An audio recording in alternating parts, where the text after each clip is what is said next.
Sing to your baby in that language. They're going to get just as much benefit from hearing you sing in your native language as they are from hearing you sing in English or any other language that you might speak at home. So don't be afraid to share songs and nursery rhymes from your childhood, no matter where you grew up. Okay, so I'm going to grab my baby, and once again I'm going to put my baby facing me so that they can see my mouth and my face and expressions as we do this rhyme together. Just like before, if you have a little baby, this is a great one where you can lay them down on your legs. And this one has a lot of rhythm to it, so it's a real nice one to rock baby back and forth so they can feel the rhythm as they also hear it with their ears. And if you have a bigger baby, then this is a great one to sit them on their knees because there's going to be some bouncing that we're going to do. Okay, are you guys ready? Humpty Dumpty sat on a wall. Humpty Dumpty had a great fall. And all the king's horses and all the king's men, they couldn't put Humpty back together again. All the king's horses and all the king's men, they couldn't put Humpty back together again.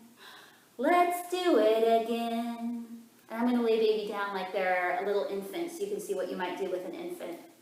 Humpty Dumpty sat on a wall.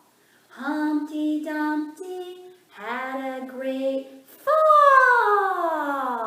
Instead of leading them over, you could give them a little tickle down their body.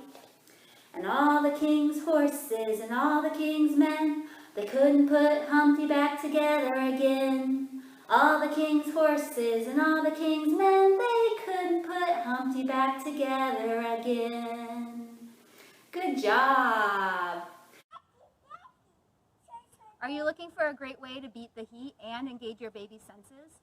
Water play is a great way to have fun outside while helping baby's brain to grow. And you don't need anything special to do water play. You can get a bowl from the kitchen or a big Tupperware. If you don't have bath toys, you can use kitchen utensils like whisks or spoons. While you're playing outside, also use this as an opportunity to talk with your baby. Talk about how the water feels, what it sounds like, how it might smell. You can also use it to identify different body parts, so help baby dip their hand, dip their toe, dip their elbow. Talk about the different body parts. It's a great way to have fun outside and to beat the heat. Thank you for joining me this week for Baby and Me. Make sure to tune in next week for more fun ways that you can engage your baby's brain at home. Also, don't forget to register your baby for our summer reading program. You can find information on our website at www.forsythpl.org.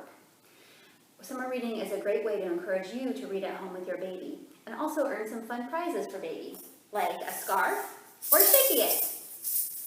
So make sure to register online and read with your baby all summer long. We're also very excited to welcome you back into our library branches this week. Make sure to check our websites so you can have all the information before you visit us, because things are going to look a little bit different than usual. So remember this week to sing loud and sing proud with your baby. It doesn't matter what your voice sounds like, your baby just wants to hear it. So have fun singing some songs with your baby, and we'll look forward to seeing you all summer long with more virtual programs. Thank you so much, and have a great week.